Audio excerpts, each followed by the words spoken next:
Hello everyone, welcome back to another video today. Today we have President Donald Trump running against Cortez Masto from the state of Nevada.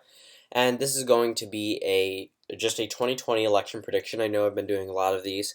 I'm going to start getting into more of the election night feel after nearing the weekend because I'll have far more time to work on election nights. I mean, I've been working extremely hard for school, so it's kind of hard. So Cortez Masto, the senator from Nevada, elected in 2016, even though there was a Trump wave, replaced Harry Reid. So she formerly served as the Attorney General from the state of Nevada. But overall, this is going to be a hotly contested election. Swing states that typically aren't swing states may come into play. It all comes down to where Cortez Masto can really appeal with her minority status. So we're going to go through all her safe states. Of course, the Rust Belt would be safe for Cortez Masto along with Nevada. It's her home state. Don't think Trump could win there. Arizona would be a toss-up. We have a huge Latino population in the United States. If Cortez Masto can turn them out to vote, which I think she could, that spells out bad news for the Trump campaign. But then again, there comes to a point where Cortez Masto can also not appeal to the white working class, so we're going to see how they could possibly vote in a possible situation between these two. So all the safe states, Nebraska wouldn't be a toss-up. Texas, I'm not going to touch. New Mexico and Colorado, I think those would be safe for Cortez Masto. Again, huge Latino populations in Colorado and New Mexico. I really think that Cortez Masto will win those voters overwhelmingly, more than Hillary Clinton did. The South, Georgia, West Virginia, Indiana, all these safe red states. The reason why Georgia is safe red, Cortez Masto can't really bring out the African American vote that she needs in Georgia. Yeah, so we're just going to give that one to President Trump. Illinois is safe Democratic, of course, throughout the entire Northeast. Delaware, Vermont, New York, and all of Maine, except for one electoral vote, I'm going to give to President Trump. New Hampshire is safe, by my view, along with Virginia, which is trending more Democratic. I don't know why I keep messing up with Maryland. So 222 for Cortez Masto, meaning she's 10 away from what Hillary Clinton got. While Trump is at 137, I'm going to make a few adjustments right now. Iowa, Ohio, and North Carolina, I'll give to President Trump, but because I don't really think they'll flip for Cortez Masto. Again, you need a huge Latino population in order to win states like Arizona, states like Texas. I don't know why I left Utah untouched, but in order to win those, you need a huge Latino population coming out. Texas, that one's going to be a long stretch. I don't think she can take it, but we're just going to leave it as a toss-up so we can talk about it a little bit later. You're really going to need Latino turnout if you're going to win an election as a minority.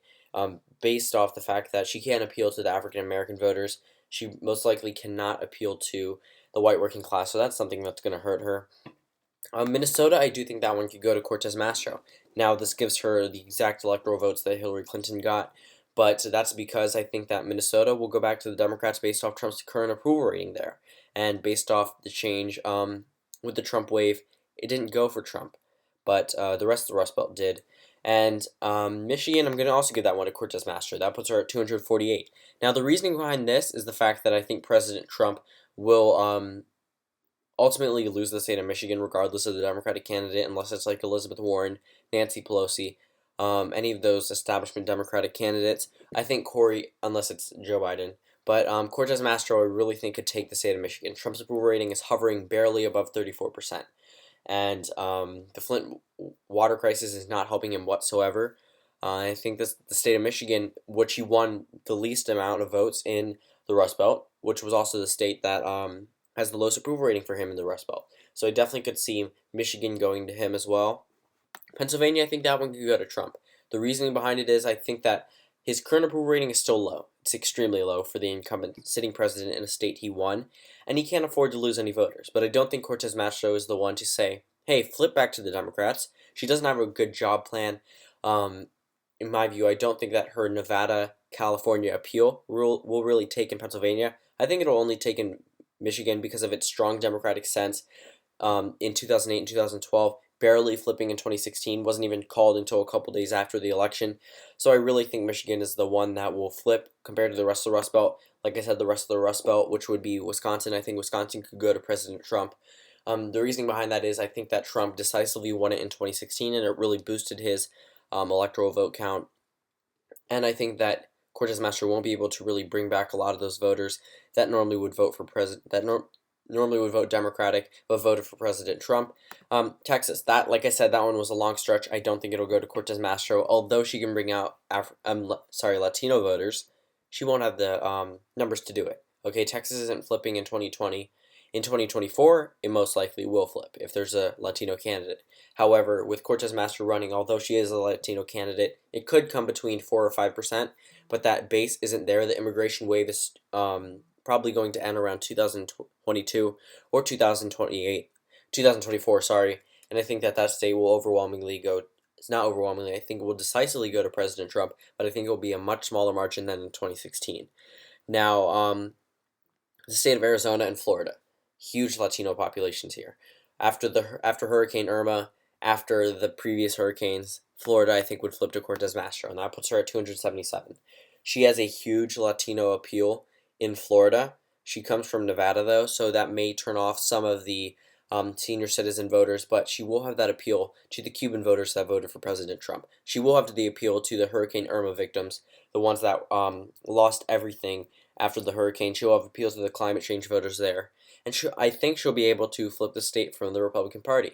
As for Arizona, that one wasn't supposed to be close in 2016. I mean, although polls indicated it, it shouldn't have been close with any Republican running. But I do think Trump will narrowly hold on to that. Although I did give it to Julian Castro and Tim Kaine and Latino-based candidates. As of right now, I don't think Cortez Masto, I think it all comes from where you are in the United States. Cortez Masto is from Nevada. Although it is close to Arizona, their ideals are drastically different. One voted for Clinton, one voted for Trump, and Nevada's on that California side along with Arizona, and I think that the Arizona Latino appeal won't be as monumental, and I also think in some of my future predictions I'm going to revise some of the Arizona calls that I gave to like Tim Kaine. I think that one could go to Trump now. Trump's approval rating has been rising, and I don't think Tim Kaine will be able to edge out Trump the same way that I thought he would based off then. All of these predictions are based off the current approval rating. They're not based off future projected approval ratings because we don't know any new factors, any new events. Like let's say we go to war with North Korea. His approval rating will jump up drastically. And overall, this is just my final map between Cortez Masto and President Trump. So Trump is 261, losing the election to Cortez Mastro's 277 in a decisive victory for her. Like I said, Michigan, that one was close, but I do think Cortez Masto will hold on to it. However, if it does go to President Trump, he'll win the same margin that Cortez Masto won. I think would win. So that's something cool, but I think Michigan is ultimately going to be the toss-up of this general election. And overall, I think this will be the final map. Thank you guys for watching, and I'll see you tomorrow.